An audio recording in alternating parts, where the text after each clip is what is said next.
Senhoras e senhores, vamos falar um pouquinho sobre Barcelona, um time que há poucos meses atrás esteve próximo de rumores de que quase foi à falência depois da gestão desastrosa do Bartomeu e poucos meses depois aparece contratando simplesmente Lewandowski, Rafinha e entre outros jogadores que chegaram ao clube catalão, e a gente fica com a impressão de que está devendo e luxando. Vamos tentar entender o que possibilitou e o que a gente pode esperar do Barcelona para essa próxima temporada e até para uma visão mais de futuro. Bom, a gente teve, obviamente, um impacto muito grande depois da gestão do antigo presidente do Barcelona, o Bartomeu. Foi muito escandaloso depois você ver as informações sobre como ele deixou a situação financeira do clube. É coisa de calamidade.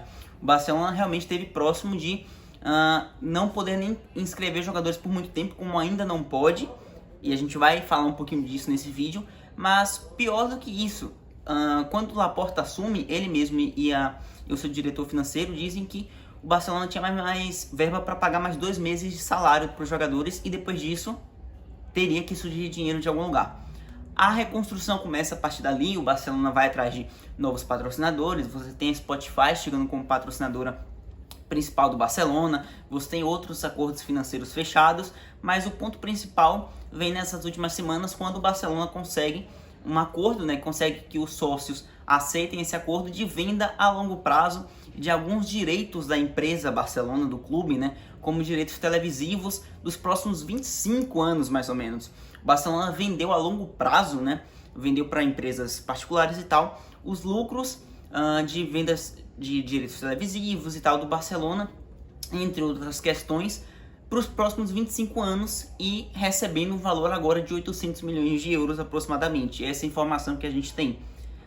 Cara, isso do ponto de vista do hoje era algo necessário se você quer montar um time competitivo já para a próxima temporada. Se você quer conseguir disputar minimamente bem a Champions League, ir mais longe do que foi nessa última temporada de ser eliminado numa fase de grupos. O Barcelona realmente precisava de reforços para isso.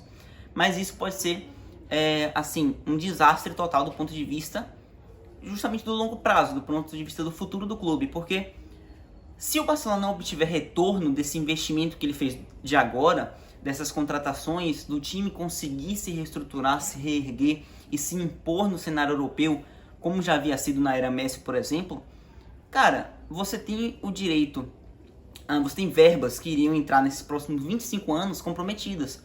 Você se desfez deles para priorizar o agora, mas e se você precisar desse dinheiro lá na frente? O Barcelona pensou muito no hoje, mas pode se complicar no futuro. São medidas arriscadas, obviamente. Claro que a diretoria financeira do Barcelona e os próprios sócios concordaram por confiar em quem está no poder na gestão do Barcelona hoje, que é o Laporta e o Matteo Alemany, por exemplo. Os caras confiaram neles e eles obviamente calcularam os riscos possíveis disso. Mas é difícil você não imaginar que o retorno esportivo, o retorno de troféus, o retorno de títulos, o retorno que o valor das competições, de ganhar competições, as retribuições financeiras são necessárias para esse projeto dar certo. É difícil você não imaginar isso, porque um dinheiro que saiu foi comprometido nos próximos 25 anos, alguma coisa vai ter que repor.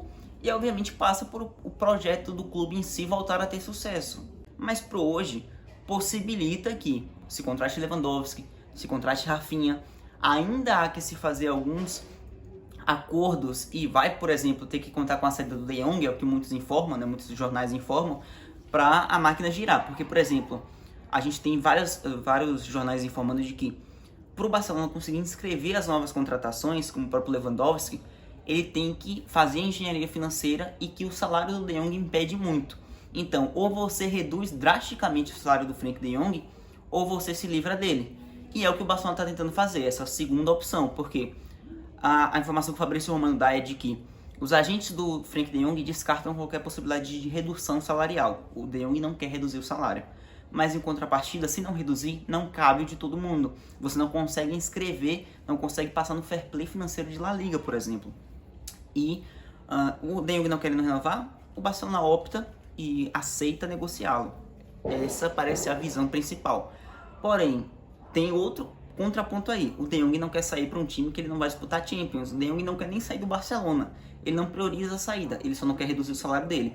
O United parece o principal interessado, mas o United não está na Champions, então é uma engenharia toda que o Barcelona vai ter que resolver em um mês no máximo, para poder justamente inscrever as contratações que a gente vai falar, né? Porque é o deve, entre aspas, né, como eu coloquei no título do vídeo, e luxa.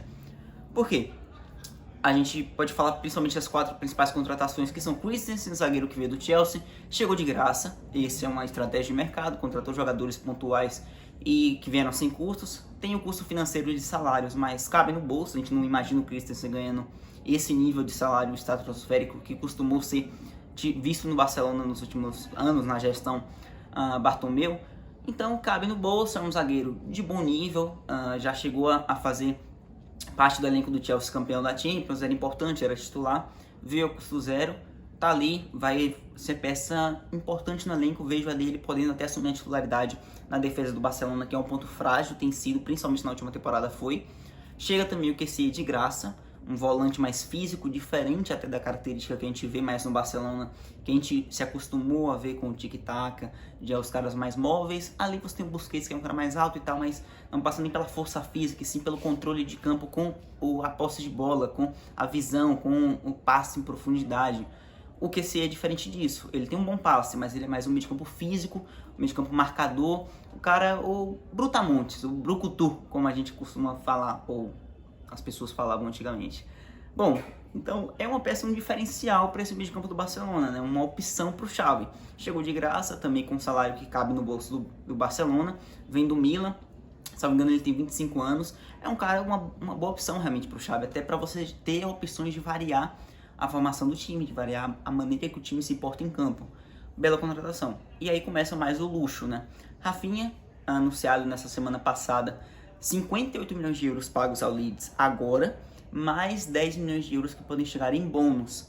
Então você tem um valor alto de negociação, é um cara que já tem seus 25 anos também, o Rafinha, um jogador que chegou basicamente explodindo depois que você tem ali a passagem dele na seleção brasileira. Cresce muito o nível de conhecimento do grande público sobre o Rafinha, é um cara bom de bola, veloz, tem um bom drible, finaliza bem, um cara muito criativo, muito produtivo em campo, pode ajudar muito nessa reconstrução do Barcelona. Tinha um sonho de jogar lá, priorizou o Barcelona, você tinha a proposta do Chelsea, você tinha a proposta do Arsenal, mas ele fez o que pôde para jogar no Barcelona e conseguiu que o Leeds o negociasse com o time catalão, e chega também para o ataque para fazer parte desse possível trio que a gente imagina, o Lewandowski. E aí não chega nem a ser a negociação mais cara, mas obviamente é mais impactante, porque você tem um salário de 9 milhões de euros para o Lewandowski, que foi citado pelo Fabrício Romano, né? Você tem um valor de negociação que gira em torno de 45 milhões de euros fixos, mais 5 milhões de euros que podem chegar por bônus e por objetivos alcançados pelo Lewandowski. Você comprou gols, você comprou um cara que foi 2 vezes melhor do mundo recentemente, um goleador nato, um cara que consegue fazer 50 gols, tem feito nessas últimas temporadas dele na carreira. É uma peça de um quilate muito elevado. O Bayern inclusive não queria perder ele, mas o Barcelona insistiu, o Levy insistiu, pressionou, forçou, até que conseguiu. 50 milhões de euros no todo, sai um preço bem razoável, digamos assim. Você só consegue falar um pouco desse valor porque ele já vai fazer 34 anos. Mas é o Lewandowski, que é um cara que você sabe o potencial que ele tem, o que ele pode te entregar. O Barcelona investiu nisso e contratou um 9 para ser titular absoluto e fazer um ataque com Rafinha, Leva e ali o Dembélé ou o Ferran Torres, quem sabe até o Gavi caindo pela esquerda. Tem opção, o próprio Ansu Fati talvez o ideal do Xavi seja o Rafinha, o Lewandowski e o Ansu Fati. A gente tem a questão toda do Ansu Fati, as lesões, é o tempo que ele passa fora, mas talvez o ataque ideal do Xavi seja esse. E no geral, é um fortíssimo ataque, mesmo se não for o Ansu Fati, mesmo que o Dembélé caia pela esquerda, que finalizou a temporada bem, que renovou o contrato agora, a pedido inclusive do Xavi. Pode ser o Ferran Torres também, que eu acho que vai cair o número de minutos que ele vai ter depois da chegada do Rafinha e tal. É um Barcelona que conta com opções, mas é uma aposta, porque no geral você tem esse luxo das 4 contratações, inclusive o Barcelona procura por mais um zagueiro. Muito se fala em Koundé, que é um zagueiro bem caro. O Sevilla não deve aceitar menos que 60 milhões de euros pelo Koundé. Seria a contratação mais cara do Barcelona na temporada. Ele é jovem, um zagueiro que já está na seleção francesa. Vai ser uma disputa com o Chelsea também está de olho nele. Então pode ser um investimento ainda maior. O Marcos Alonso também é falado no Barcelona, o Azpilicueta também um grande interesse do time catalão. É um Barcelona que talvez ainda contrate mais nessa janela, mas isso pode ter um custo, não só o custo de agora, mas e se esse projeto não der o resultado que talvez, pelo menos é o que aparenta, é que seja necessário mais do que de costume que o retorno venha em campo, que títulos venham, que a imposição do cenário europeu se concretize novamente. E se isso não vier? Esse é o ponto. Esse é o ponto que parece mais arriscado para o Barcelona. E se não der certo? E se aquela grana que a gente vendeu a longo prazo fizer falta?